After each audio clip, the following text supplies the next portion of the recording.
I'm here with my colleague Marie Loubser, a principal in our Structured Solutions team, who will be talking about the utilization of trusts in relation to, in particular, foreign beneficiaries.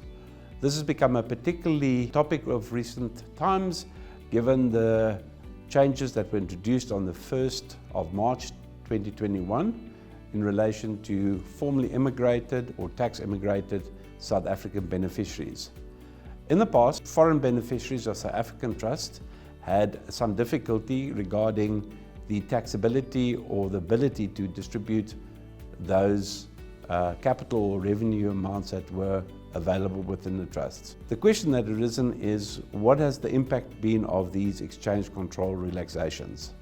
So before March 2021 and the relaxation of exchange control rules around immigration, capital distributions made to non-resident beneficiaries who formerly immigrated for exchange control purposes from so-called third-party funded South African trusts had to be credited to what was called the immigrant's blocked account.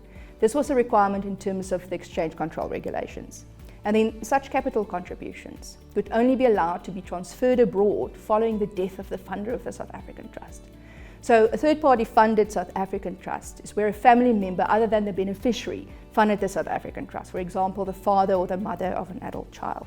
Now, with income distributions from South African trusts, those were only allowed to be distributed to a non-resident beneficiary if the funding of the trust had taken place more than 3 years before the date of immigration. Otherwise, it also would have had been credited to the immigrant's blocked account, and transfer would only be allowed after the death of the funder of the South African trust. Following the exchange control regulations effective from 1 March, immigration applications are now processed by SARS based on whether a taxpayer has ceased to be a resident for tax purposes. In the wake of these changes, the restrictions on both income and capital distributions made by South African trusts to non-resident or foreign beneficiaries have also been lifted.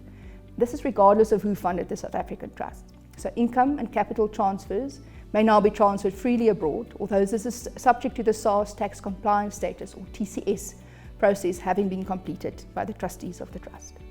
The next question that one probably needs to address, Marie, is what are the opportunities in relation to the distribution of income to non-resident beneficiaries due to the changes in the exchange control limitations, which in the past would have resulted in high taxes being incurred in the South African trust.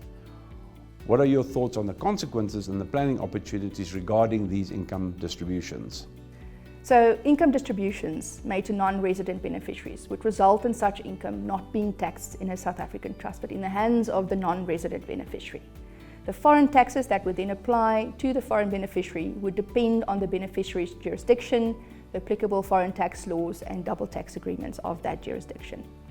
There are potential planning opportunities depending on where the immigrated non-resident beneficiary resides. For instance, decisions could be made to distribute such income to an appropriate foreign company or foreign trust set up for the benefit of the beneficiary in an appropriate jurisdiction like Malta, Channel Islands, Mauritius and so on. In the past, capital distributions to non-resident beneficiaries were always taxable at an effective 36% tax rate. That, it would appear, has not changed, as there are certain restrictions that are applicable in relation to capital distributions to non-resident beneficiaries for tax purposes. Essentially, the question then is, are there any opportunities or planning opportunities that are available to families where there are foreign beneficiaries in relation to capital assets within these trusts? So one can look at the early vesting of assets in non-residents, which is done prior to any significant growth in the value of such assets, which may result in a better tax outcome. And this is as opposed to vesting the assets or the gains of such assets only at a later stage when the asset is realized. It's important to remember that a capital gain disposal event occurs on vesting, and no additional disposal event is triggered when the asset is realized at a later stage. After vesting has occurred, the taxation of the vested asset is not in the hands of the South African trust anymore, but in that of the vested beneficiary. So again, the taxation would then depend on the applicable foreign law and double tax agreements applicable to the non-resident beneficiary. There are also ways of reducing the value of the assets prior to vesting. This can be done through various techniques that are available to the trust, for example, through dividend declarations or usufructs being awarded on assets and the like. This all depends on the commercial needs and realities of the structure.